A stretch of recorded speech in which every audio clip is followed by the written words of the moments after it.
Live from New Delhi, you're watching DD India News Hour, India's voice to the world. I am Anil Thomas.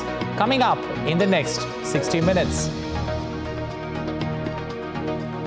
Pak vote count ends. Imran Khan leads with 93 affiliates winning polls. Nawaz Sharif begins coalition talks with the Zardari Bhutto party.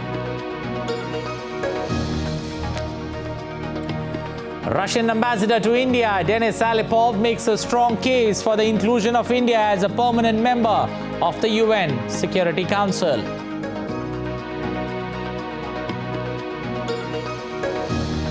Prime Minister Narendra Modi's mega outreach with the tribal belt in central Indian state of Madhya Pradesh launches 7,300 crore rupees worth projects to revolutionize Jabua's landscape.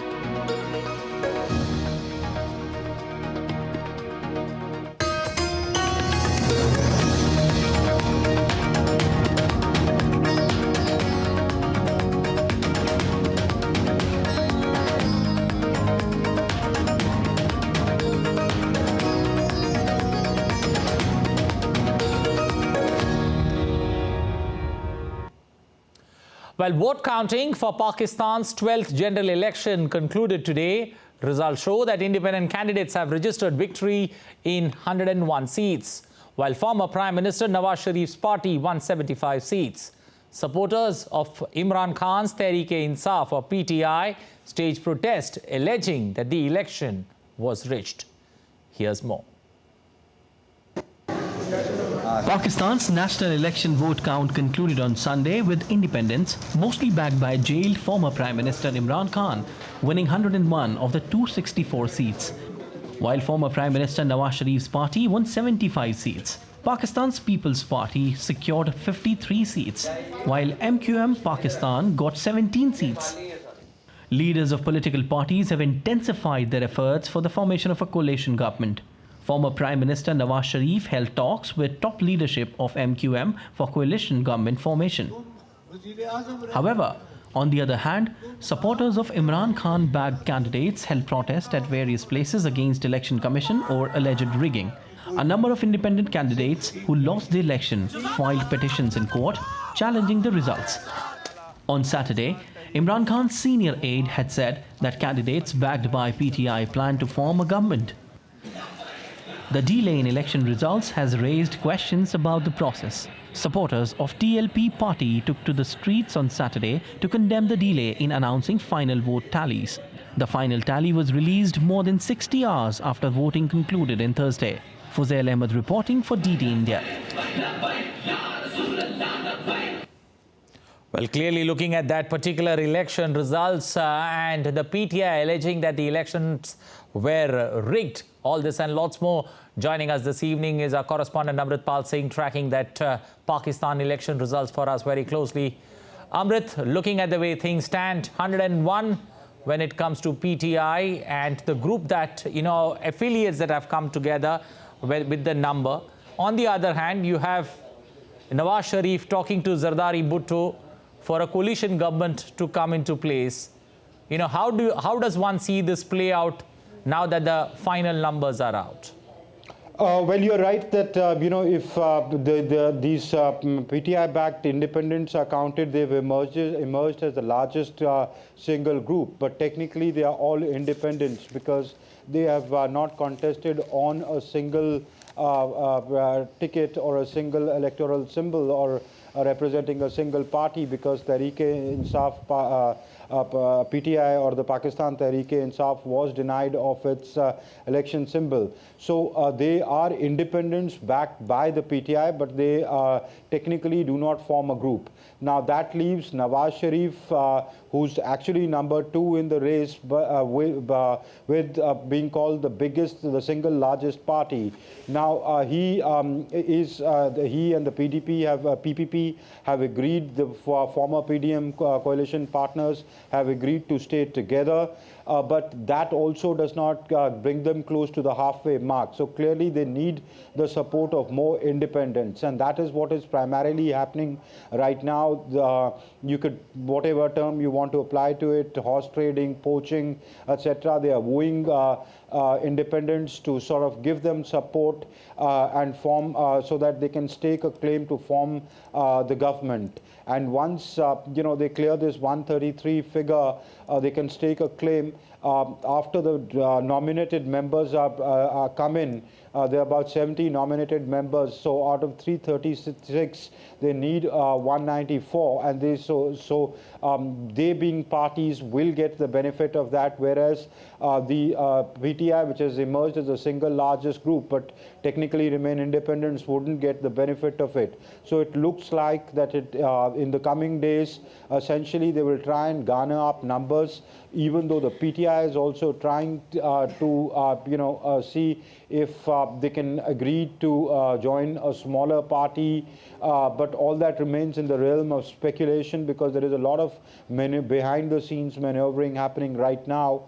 It looks likely that Nawaz Sharif-led PDM would take benefit of this and most likely form the next government. Okay, Amrit, looking at the formation of a new government, on this split election result that one has seen, do you see the likelihood, with rigging now being accused by multiple parties, do you see the possibility of this, result, knocking on the jurisdictions or the courts, this particular result going to the courts and, the judiciary having a role to play in how the next government is formed? I'm sure a legal angle would come up. In fact, a few candidates have already gone to court, and some others are threatening to go to court. They're holding protests in various parts of Pakistan. Tomorrow and even today some protests took place where they're saying that there were discrepancies in Form 47 and Form 45, which are primarily Form 45 is the number of votes a particular candidate polls, so that the returning officer and the polling agent of that particular candidate countersign. And they say 47 is a tabulation of the total votes polled. So they say there are discrepancies in them. So clearly it's a case of rigging, etc. Other parties are saying, the delay was basically to rig, while the ECP and the caretaker government says, well, it was because of internet issues, and which were, the ban on which was put because of the security threat. Given the security threat, the election that was taking place under those circumstances, etc. Now, with the TTP remaining out, with the PTI remaining out, it would clearly want to explore that option of going to the court. If for nothing much, it will create a public perception that tomorrow, if things change, and because everybody knows this will be a weak government, and if things change and the government falls in public perception, they at least can stake a claim at a later stage. So they would want to do that and see if the judiciary can hand over something to them that works well for them. Amrit, also looking at the role that the army has, especially when it comes to how things move in Pakistan. Do you see this particular split verdict that we have seen? The army being the biggest loser, one. Secondly, the two former prime ministers, Nawaz Sharif on one end, Imran Khan on the other. How does the army now, look at the available options when it comes to, how things move ahead in Pakistan? Well, I wouldn't see army as the loser in this. I think that makes the army only more stronger. It suits the army if they have a weak civilian leadership.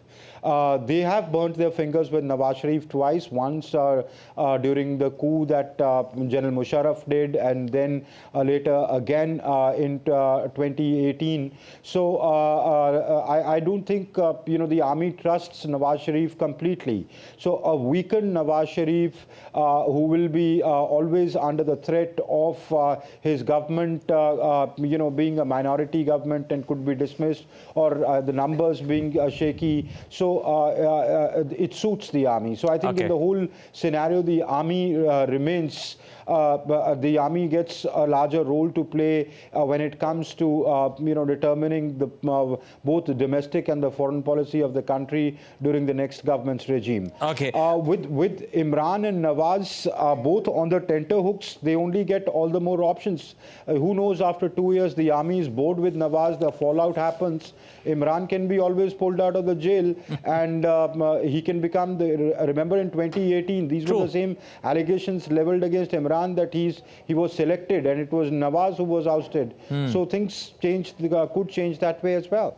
Now, why I did mention that Pakistan army is the biggest loser is for the simple reason that Imran was in jail and he's managed to get this kind of a stupendous result. My following question on that, looking at the way Imran has managed to bounce back, can Imran be kept out of Pakistan politics, for a longer period of time, considering the people have backed Imran and his, affiliate members who won elections, with at least close to the 100 seat mark? You're very right in one sense that, one thing is very clear, that Imran remains the most popular leader, even more popular than Nawaz Sharif at the moment, given the numbers he has been able to get despite his party facing, such a crackdown, his party being broken, his top leadership, including himself and his vice chairman, Shah Mahmood Qureshi, being jailed. Others were intimidated, papers were snatched, cases were foisted, convictions came just a week before the elections, etc. So the full might of the establishment was used against Imran, and yet to emerge as the single largest bloc, if not a party, it surely indicates that Imran Khan enjoys popularity more than anybody else in the fray at the moment. Imran cannot be counted out for the simple reason, one, he continues to be a popular leader. Second, this is going to be a weak government, and you never know how things may shape up, and then he could play a role. And thirdly, you can never count any of the players out in Pakistan. Remember Nawaz Sharif, he was in jail, he fell out with the army, the Supreme Court put a life ban on him. 4 months back he comes back into the country, the life ban is revoked, he contests the elections, could well be the next prime minister of the country. So at one point of time, after he left for London, it was thought that he will probably die in London and Shahbaz will take over the reins, or Mariam would take over the reins of the party. But here is Nawaz Sharif back in the game. So you can never count anybody out in Pakistani politics. Okay. Anil? Your final word from you with regards to how technology has been used in the Pak elections, especially when it comes to AI, the use of AI that Imran has done. Do you see that setting a new template for elections worldwide that we see in 2024? They have brilliantly used technology. In fact, Imran, it is said, is not very tech-savvy himself. It was the PTI supporters amongst the Pakistani diaspora who apparently contacted Imran Khan and told him that we will use AI-generated, voice, or using your voice and your imagery to convey messages to people. And Imran first could not understand. He thought probably he'll be addressing through Zoom from the jail, which of course the jail rules don't permit. But then they told him that no, it will be a virtual address created by, he himself will be speaking, the image created by AI. So he sort of agreed and let it happen. But they were able to use that very successfully, and it is the establishment just could not grasp the power of technology that Imran used and to get across to his supporters. So he's already given a victory speech using AI. Imagine he is in jail, and so they've used AI to their benefit, and the other parties in that sense haven't now would have to break out of the mold and realize, because the thinking till now was that, well, Pakistan is primarily a feudal society, and all the cut and dry of the physical campaigning is what cuts ice with people, and AI, etc., wouldn't cut much ice. But Imran's proved them wrong. Well, we'll leave it there. There are many twists and turns, especially when it comes to the Pakistan election results. Remember, no Prime Minister has completed a full term in Pakistan. Close to 30 Prime Ministers that the country has seen. We'll leave it there. Thank you. Appreciate you joining us this evening on NewsHour. Back home in India, India's Prime Minister Narendra Modi's mega tribal outreach program took place in the central state of Madhya Pradesh. Prime Minister laid the foundation stone and dedicated multiple development projects worth over 7,300 crore rupees or 880 million US dollars to revolutionize Jhabua's landscape.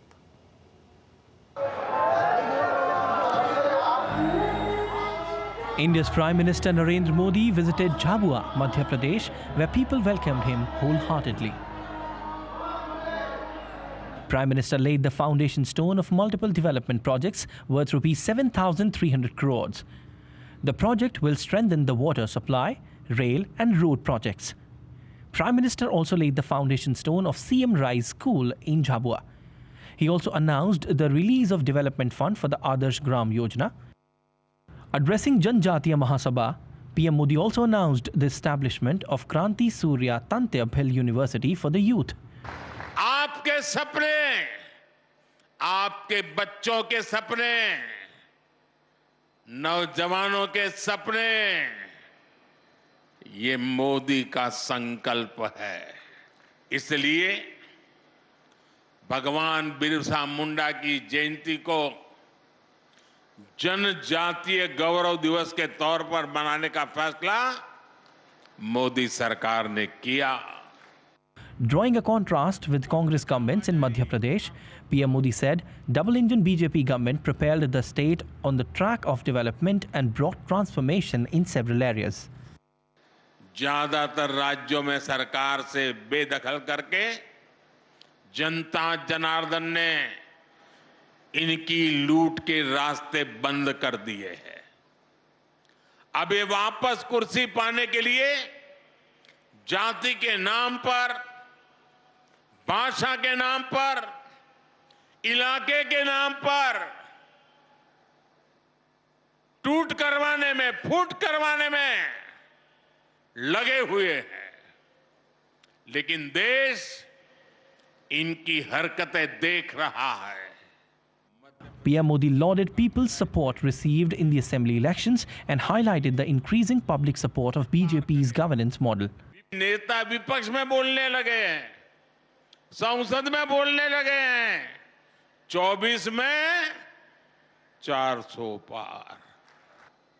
जब विपक्ष में से आवाज आई 400 पार, तो फिर मैंने कहा देखो भाई, एनडीए की 400 पार की बात तो मैं भी सुन रहा हूं, लेकिन मैं ये भी सुन रहा हूं कि अकेला बीजेपी, अकेला कमल का निशान 370 पार करेगा।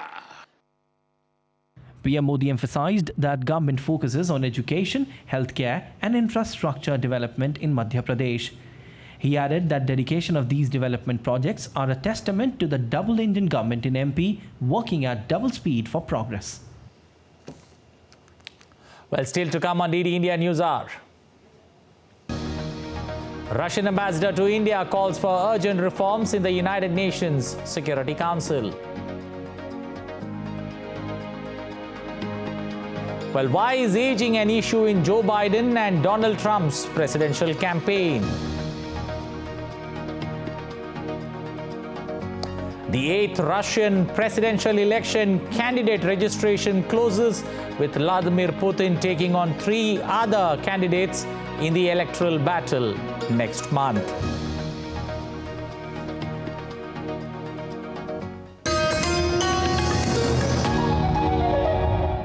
World that never stops, where information shapes our reality. One app stands out, helps you stay ahead of time. Introducing the DD India app, your gateway to a world of news right at your fingertips. Your most trusted source of news goes global, goes digital. Explore a world of options, top stories, live updates, in-depth analysis, and more. Stay informed wherever you are. Real-time alerts, keep you ahead of the curve always. The DD India app, connecting you to the world, one story at a time. Download now and explore the world of knowledge, insights, and authentic.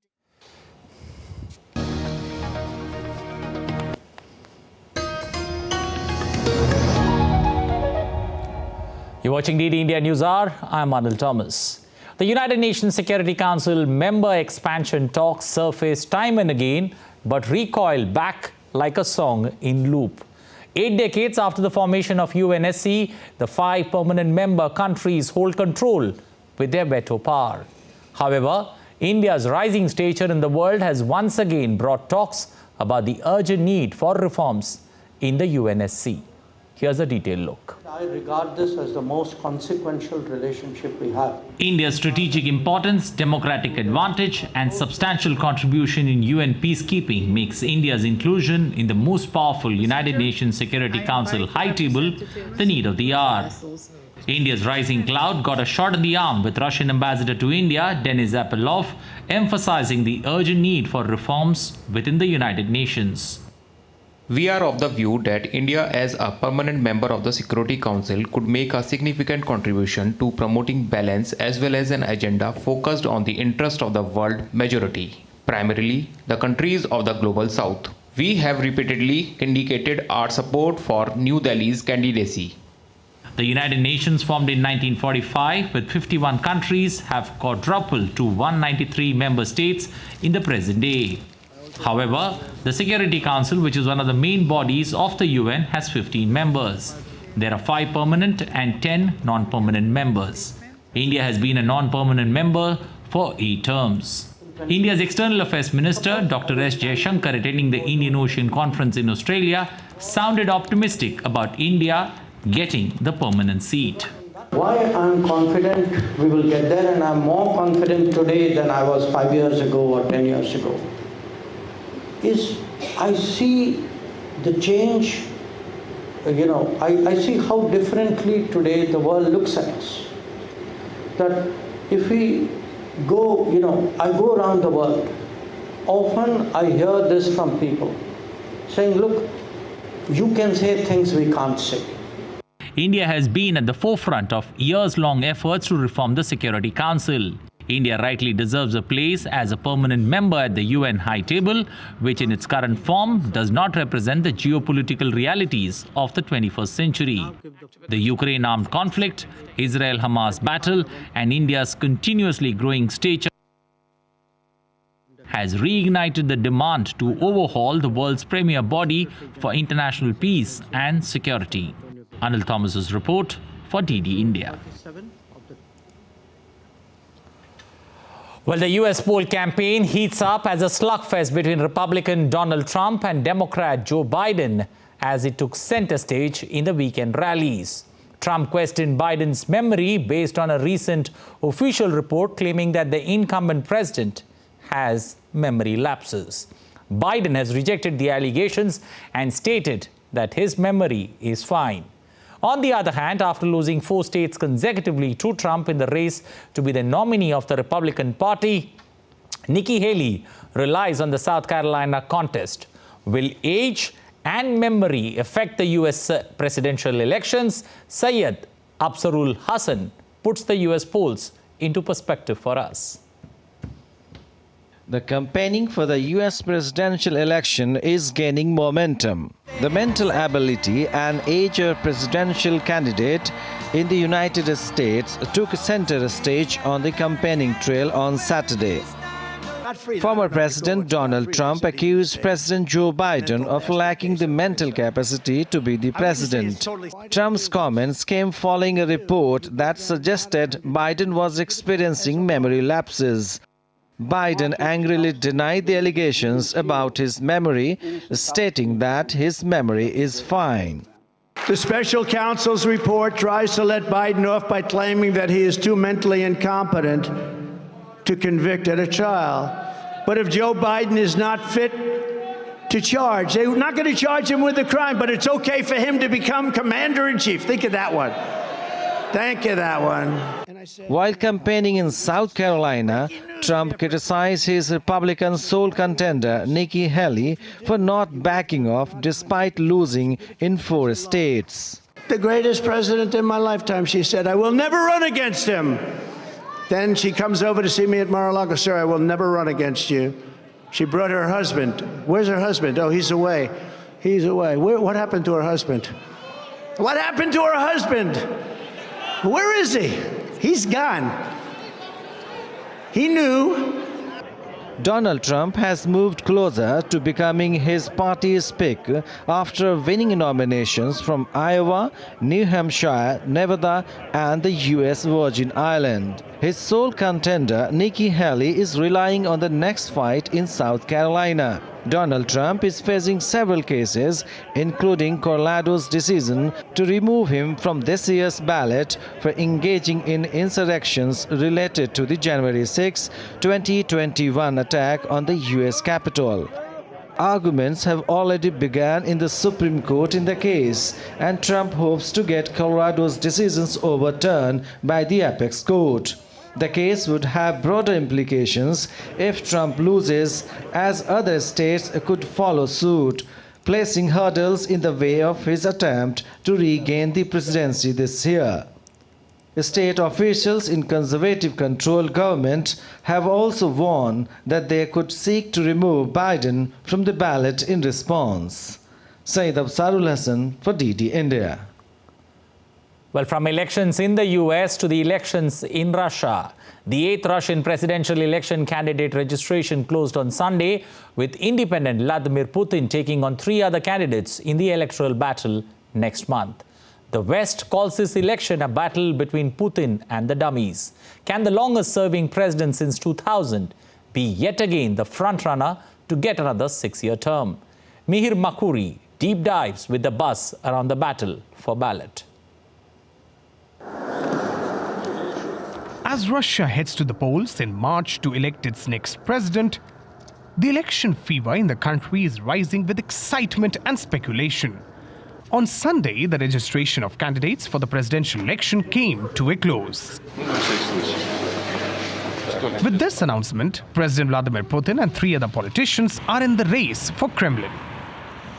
Despite their diverse political backgrounds, all the leaders support Russia's stance in the ongoing conflict in Ukraine. Now let's take a look at the candidates. Vladislav Davankov, he is the deputy chair of the Russian Duma and a member of the New People Caucus. Leonid Salitsky, he is the leader of the Kremlin-loyal, ultra-nationalist Liberal Democratic Party. Nikolai Kharitonov, he is the Communist Party nominee, and incumbent President Vladimir Putin, who has chosen to run as an independent candidate rather than as the candidate of the ruling United Russia Party. The final list of the candidates has been released after Putin critic Boris Nadezhdin was barred from Russia's election on Thursday. The disqualification came after the Central Election Commission informed Nadezhdin that it had found flaws in 15% of the signatures he had collected in support of his candidacy. Major issues making the rounds in Russia during election season. Russia-Ukraine conflict. The conflict remains a focal point of the presidential campaign. While Russians have overwhelmingly supported the conflict, a growing number tell pollsters that they would like the conflict to end in negotiations. Putin has showcased his support for Russian soldiers and their family. Skilled workforce shortage. Moscow, which is throwing fiscal resources at the defense sector through increased military production. Other sectors like information and technology are short on staff, which is hampering productivity. Inflation. Following double-digit inflation in 2022, inflation this year is seen at around 7.5%, still well above the Russian central bank's 4% target. Oil prices. The lifeblood of Russia's economy are currently well above what Russia needs for fiscal security. With an electorate of around 110 million people, this election is crucial for Russia's future. The polls, which will be held over 3 days from March 15th to 17th, will not only determine the country's leadership, but also its direction in key areas for the next 6 years. Mihir Makuri for DD India. Well, staying with elections, the second round of the Finnish presidential election is taking place today. Voting is underway to elect the 13th president of Finland. Former Prime Minister Alexander Stubb from the ruling centre-right National Coalition Party is facing former Foreign Minister Pekka Haavisto from the Green League Party. Former Prime Minister Alexander Stubb narrowly won the first round of voting on Jan 28th with a lead of just 8%. Liberal Pekka Haavisto, a Green League member and former United Nations diplomat, has run for president twice before in 2012 and 2018. The results of the second election will be confirmed by Feb 14th. Well, let's take a look at some other stories making news around the world. Several thousand people lined up in the streets of central London to celebrate the Lunar New Year on Sunday.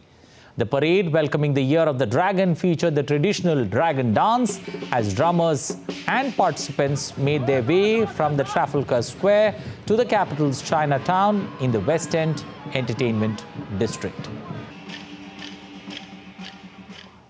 Britain's King Charles attended church on Sunday in his first public outing since announcing last week that he had been diagnosed with cancer and would postpone some engagements to undergo treatment.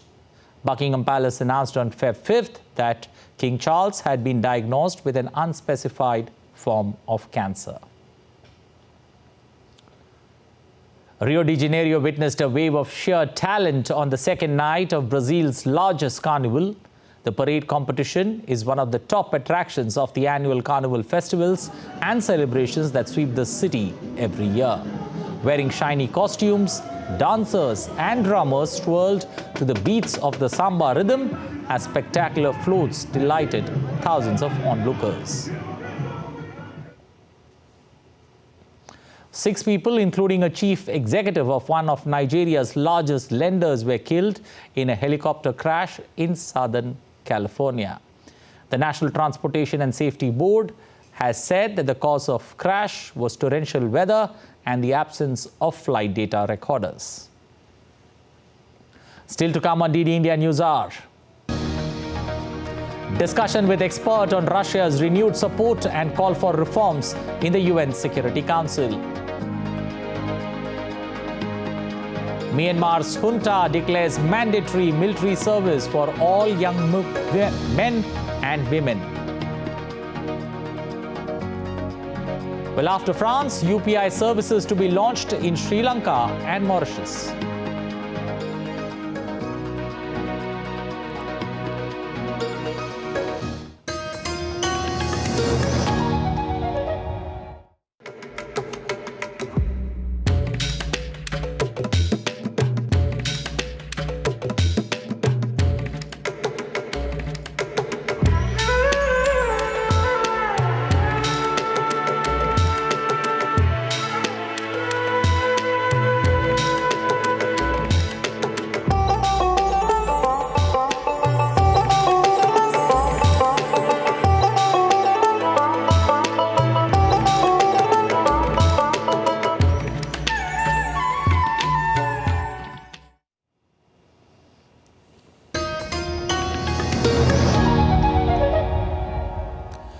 You're watching DD India News Hour. I am Anil Thomas. Well, now to get a perspective on the top story that we are tracking this evening on the UNSC reforms and the need for it. Joining us this evening is Manjeev Puri, former senior diplomat on News Hour. Good evening, sir. Welcome to the show. Let's first begin with Russia once again throwing its weight behind India's UNSC ambitions. When do we see UN actually budge? Thank you. That's the greatest question. $1 billion, isn't it? If I knew the answer, frankly, I wouldn't be sitting here. But let me make a more serious point.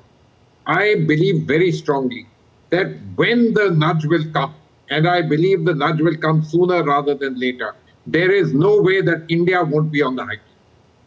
And the reason I say so are 2 things. And I think you mentioned it in your report.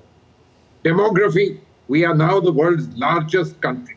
Inclusion demands that the world's largest country be there. Secondly, we are also very much on the way up in terms of the size of our economy. We are the 5th largest economy right now, on our way to becoming the 3rd largest economy. It would be in the interest of the world to have India on the high table. It's not just a question of the friends of India or India itself saying so. In fact, I would say the Russians reiterating it this time is a reflection of the Russians thinking and feeling that having India on high table would even be advantageous for them. Ambassador, when looking at the External Affairs Minister's comments in Perth, where he spoke about our time is coming, but we have to work for it. What is the hindrance or speed breaker that the External Affairs Minister is highlighting? Look, you of course need to work for it. This particular construct, as people like to say, came about after the Second World War. Now, no one is saying that you need a world war to bring about change. Realities have changed in 75 years. Everybody is recognizing what it is happening. Some of these particular elements of work are huge amounts of diplomacy, deft negotiations at the United Nations. But, above all, the importance of getting more and more of the world to recognize and say, get them on the table, bring about a reform.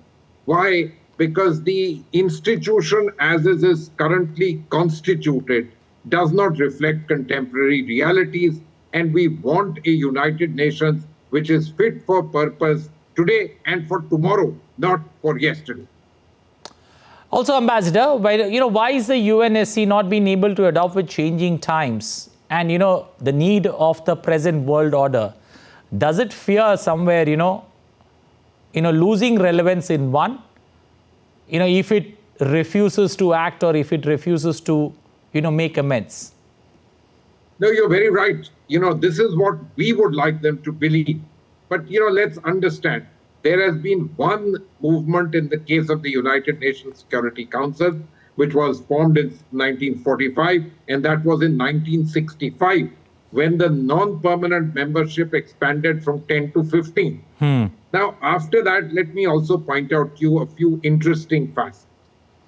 The Republic of China actually held, which is Taiwan, actually held the Chinese seat till 1971. But once the United States recognized Beijing, it was a smooth changeover, and all that happened was that Beijing replaced Taiwan and China continued to be there. Secondly, when the USSR collapsed, the USSR seat went very smoothly to the Russian. Now, what does this indicate? The way the UN Charter is framed is that the 5 permanent members of the Security Council, they need to come together and certainly not exercise a veto, because this requires a charter amendment. Till such time as they think that it is advantageous to them, or rather not having the reform is disadvantage to them, I am afraid no matter how important it is for the world, you will continue to struggle. But my belief is something else. Look at the formation of the G20. The so-called haves of that time felt that it was important and in fact beneficial for them that you bring about an expansion, which is why I think that even the current haves, no matter what they are saying and what some are for, one possibly does not say so openly and possibly opposes. But once the feeling starts growing that having the largest country and the 3rd largest economy not inside is something which hampers you in your pursuit of your own position, then I'm afraid reform will fall into place. I believe that day would happen sooner rather than later. Obviously, one can't lay down a timeline because we are talking about the most important nation states acting in this entire affair. Ambassador Puri, we all know the elephant in the room when it comes to the permanent members and the one who would veto or, vote against India's inclusion. In that, scenario, what are the options that you see, especially for UNSC to expand and also for India to get, make space for India to get, permanent membership there at the big table? I don't want to go along with what you have hinted, the elephant in the room. There are many elephants in the room. this is not such a simple game. After all, just let me take you back some years back to the nuclear suppliers group. The same elephant was there yet the elephant came around. So, elephants come around, but one of the interesting things is that all the elephants have to come around together. So it's nice to hear some countries say so, some don't. But actually, are they all there together? Really? So if that is the case, this pudding will get cooked very soon. But I think, as the minister said, you still need a lot of more work to do, work which is being done. But more importantly, the Indian economy is growing. And that is the greatest push to this whole thing. Okay, Ambassador Puri, looking at the fact that India is trusted, well regarded as a partner across the world order, across multiple international bodies, does that make things easier or tough for India? No, it obviously makes things easier. Because if you're not trusted, nobody would even put you on the consideration. True. But having said this, let us remember, the world is nation states run on hegemony. And the United Nations and its Security Council in particular is at the pinnacle of this hegemony. Why should those who are there be willing to share their very preeminent position unless they start feeling that sharing is better for them rather than them losing it all? And these are the choices which are coming up increasingly in front of them. I gave you this example of the G20. It got formed because the largest players felt that it was important to include rather than keep. Okay, Ambassador Puri, we'll leave it there. Thank you. Appreciate you joining us, bringing those aspects of the UNSC and the expansion needed, especially in the current world order, putting into perspective for our viewers. Moving forward, Israeli forces have discovered a tunnel network hundreds of meters long and running partly under United Nations Relief and Works Agency's Gaza headquarters. Calling it a new evidence of Hamas' exploitation of the main relief agency for Palestinians, the military said they found Hamas complex with rows of computer servers that served as an important communications center and intelligence hub for the Islamist terrorist group. It added that the compound appears to have run on electricity drawn from the UN's power supply, and Israel thus says that the agency is perforated by Hamas and must be replaced. Well, updates now related to the Russia-Ukraine armed conflict. Ukrainian President Volodymyr Zelensky announced 5 senior military appointees over the weekend, filling out a rebooted team after it named Colonel General Alexander Syrskyi this week as the new armed forces chief. In his video address, Zelensky said he spent the day meeting his military leaders and government that has experienced combat commanders of this war who would be taking on new duties. Zelensky further added that he had also approved nominations of 3 brigadier generals as deputies of the General Staff of the Armed Forces of Ukraine. Ukrainian President Volodymyr Zelensky appointed Alexander Pavluk as the new commander of Ukraine's ground forces. Pavluk was former First Deputy Defense Minister.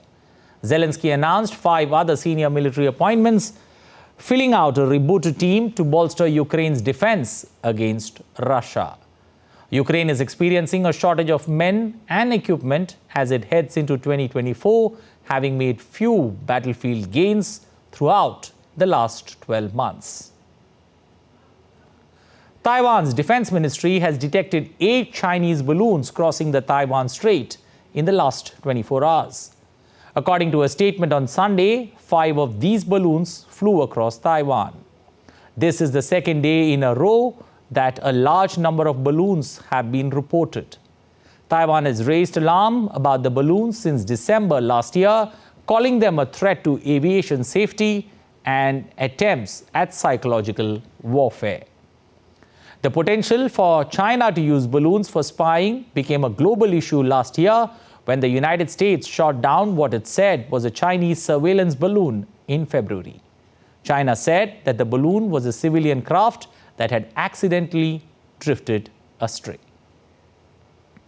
As China continued its belligerence on the South China Sea, the Philippines Coast Guard on Sunday accused its neighbor of dangerous and blocking maneuvers while its vessels patrolled near the Scarborough Shoal in the sea this month. The Philippines Coast Guard said its vessel was in the area to protect Filipino fishermen from further harassment in their traditional fishing ground. It said that the Chinese vessels performed dangerous and blocking maneuvers 4 times. However, the Chinese embassy in Manila did not immediately respond to the accusations. Myanmar's junta has declared mandatory military service for all men and women in the country on Saturday. According to an official statement, all men aged between 18 and 35 and women aged between 18 and 27 must serve for up to 2 years, while specialists like doctors aged up to 45 must serve for 3 years. The service can be extended to a total of 5 years in the ongoing state of emergency. The Southeast Asian nation has been in turmoil since the military seized power from an elected government in the 2021 coup. The decision comes at a time when the Myanmar junta struggles to contain armed rebel forces fighting for greater autonomy in various parts of the country. Amid the deteriorating security situation in Myanmar, India on Thursday suspended the free movement regime along the Myanmar border with immediate effect. The free movement regime has allowed citizens from either nations to cross the border and travel up to 16 kilometers into the other's territory without documents like passports or visa. In January this year, India's Home Minister Amit Shah had said that the government will secure the India-Myanmar border with barbed fencing. India's Ministry of External Affairs has advised its citizens in Myanmar's Rakhine state to leave immediately. While Trinidad and Tobago is considering declaring a national emergency over a huge oil spill from a ship that ran aground and overturned this week. Around 15 kilometers of the coastline have been affected after a mystery vessel ran aground near the Caribbean island. Workers are scrambling to clean up the massive oil spill. Tobago is one of the many islands that make up the Republic of Trinidad and Tobago, which is just a few miles from the coastline of South America. While India's UPI will be launched in Sri Lanka on Feb 12th. The interface will be linked to the Lankan QR. According to media reports, Sri Lanka's Foreign Minister Ali Sabri said that the leaders of both countries will collect online for the launch event. UPI, or Unified Payments Interface, is an instant real-time payment system developed by the National Payment Corporation of India. The interface facilitates interbank, peer-to-peer and person-to-merchant transactions. After France, Sri Lanka and Mauritius will also now benefit from real-time payment system, that's UPI. Well, let's take a look at some other stories making news. India's Minister for Petroleum and Natural Gas, Hardeep Singh Puri, on Sunday flagged off the much-awaited 57th edition of the Statesman Vintage and Classic Car Rally in the national capital. Nearly 150 vintage cars participated in the rally. The Sandviper Brigade of the Indian Army held their annual field firing exercise on Sunday. The exercise aims at enhancing the skills of tank crews, including Agniveers. The exercise will further strengthen combat capabilities and enhance operational preparedness.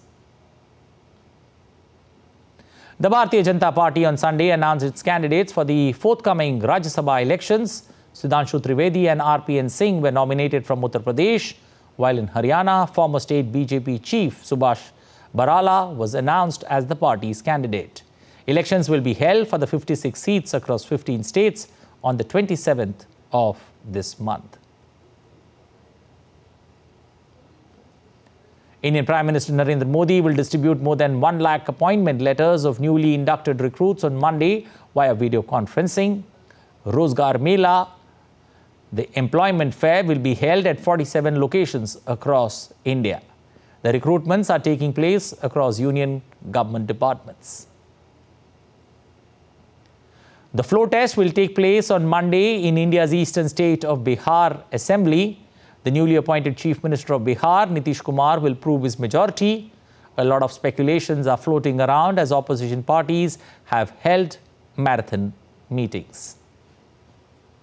Still to come on DD India News Hour. Thousands of farmers staged a fourth day of tractor demonstration on Saturday across Europe. Australia win against India in the final of an ICC tournament yet again.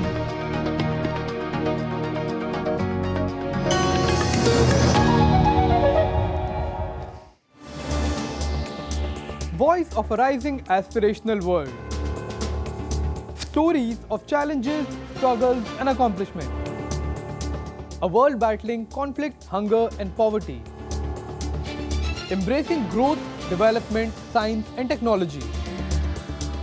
A voice of progress, a voice of unity.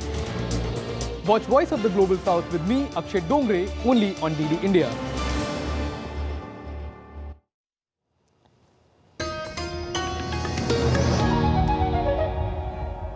You're watching DD India News Hour. I'm Anil Thomas. The Secretary General of ASEAN, Kao Kim Horn, arrived in India on Sunday on his first official visit. The visit presents a significant opportunity to enhance and solidify the collaborative framework of the India-ASEAN Comprehensive Strategic Partnership, fostering stronger ties and cooperation between the two regions.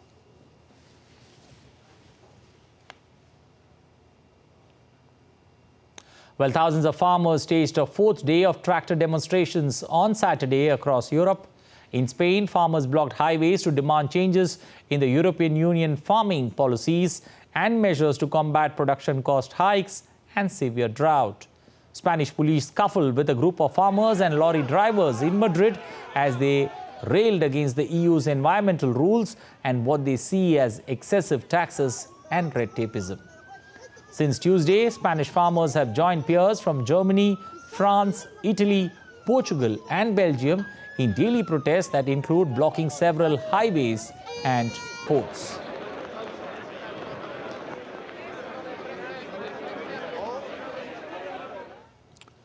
Well, thousands of people fleeing armed clashes in the east of the Democratic Republic of Congo are seeking shelter inside a hospital that is overwhelmed by the number of patients and the displaced. The international medical charity Doctors Without Borders say that at least 2,500 people, including children, are staying at the Meso hospital in the conflict-torn region. DD India's correspondent Chris Okaringa has more. Fighting between the M23 rebels and Congolese government forces has intensified in the province of North Kivu since last month. Aid agencies say 150,000 people have been forced to flee their homes. At least 2,500 of them, including children whose parents have been killed, are sheltering in Mweso Hospital. The facility is run by the international medical charity Doctors Without Borders. Authorities there say the hospital is overcrowded with war-wounded patients and people seeking refuge. They are in dire need of food and other basic necessities. The medical charity has urged all parties to the conflict to ensure the safety of patients, medical staff and civilians. The armed conflict in eastern DRC has worsened the humanitarian crisis. On Saturday, protesters in the DRC capital Kinshasa burnt tires near the U.S. embassy and set 2 UN vehicles on fire to denounce the ongoing conflict. They accused the U.S. government and the UN peacekeepers of siding with the M23 rebels who have captured swathes of territory in North Kivu province. The conflict has also raised tensions between the DRC and Rwanda. Both countries accuse each other of supporting rebels seeking to destabilize their governments. Chris Ochamringa in Kinshasa for DD India. Well, in Bangladesh, World Unani Day was observed on Sunday at the Hamdard University in Dhaka. World Unani Day is celebrated on Feb 11th in the honor of a famous Indian Unani scholar, Hakim Ajmal Khan, marking his birth anniversary. On the occasion, a discussion and a seminar was held in the auditorium of Hamdard University. Speaking on the occasion, the High Commissioner of India, Pranay Verma, highlighted the renewed focus on traditional medicine in today's global discourse about holistic healthcare.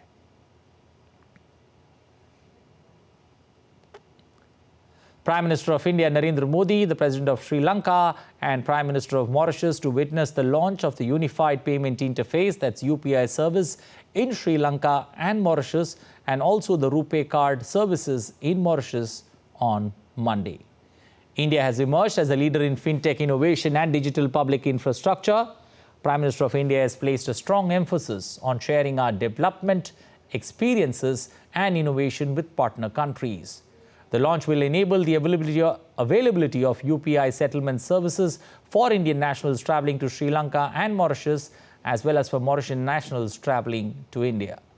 Well, after France, 2 other countries adopting UPI, that's Sri Lanka and Mauritius, that will take place tomorrow. Well, you're watching DD India News Hour. Time now for all sports updates. Well, bad news from the cricketing field. The mega super final in the under-19. Australia once again getting the better of India in an ICC tournament, lifting their 4th ICC under-19 World Cup, beating India by 79 runs in the final today. Australia were dominant throughout the match as they first posted a daunting task of 253, losing 7 wickets.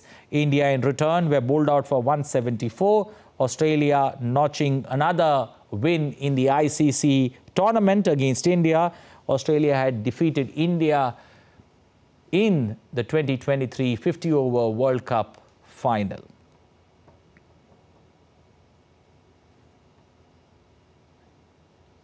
Earlier for Australia, Harjit Singh smashed 55 runs from 64 balls, while their skipper, Hugh Wingan, scored 48. With this triumph, Australia's under-19 batch of 2024 now joins the class of 1988, 2002 and 2010. In football, Nigeria is looking to become a 4-time winner in the Africa Cup of Nations, or AFCON. The Nigerian football team secured a ticket to the final against Ivory Coast after defeating South Africa in the semi-final. From Nigeria, DD India correspondent Ajay Mahmood reports on the big build-up to that big final. Excitement is building in Nigeria. Nigeria Super Eagles will face hosts Ivory Coast in the final match of the Africa Cup of Nations later today. The 2 teams have already met in the group stages of the competition, where Nigeria finished on top, winning 1-0. Nigeria's head coach Jose Peseiro says the only plan for the game is to win. Nigeria is already a 3-time winner of the Africa Cup of Nations, and a triumph in Sunday's encounter will make it the 4th in 10 years. A win for Ivory Coast will make them a 3-time champion of the AFCON. Nigeria's President Bola Tinubu was expected to be at the final game to cheer the Super Eagles to victory, but the last-minute change in plan means he will now be represented by the Vice President Kashim Shettima. Football is by far the most popular sport in Nigeria, and a majority of its over 200 million people are expected to be watching the final. The president of the Confederation of Africa Football, in a statement ahead of the AFCON final, said about 2 billion people are watching globally. Special screens are being set up at restaurants and football viewing centers for fans to watch either Nigeria or Ivory Coast take home the AFCON trophy. Ajak Mangut in Abuja, reporting for DD India. Well, that's all in this edition of DD India News Hour, but let us know your thoughts on the news of the day. You can connect with us on Facebook, X and Instagram. You can also visit our website, ddindia.co.in. We're going to be back with more news as it breaks here on DD India. I'm Anil Thomas. From all of us here in Delhi, thanks for watching DD India News Hour.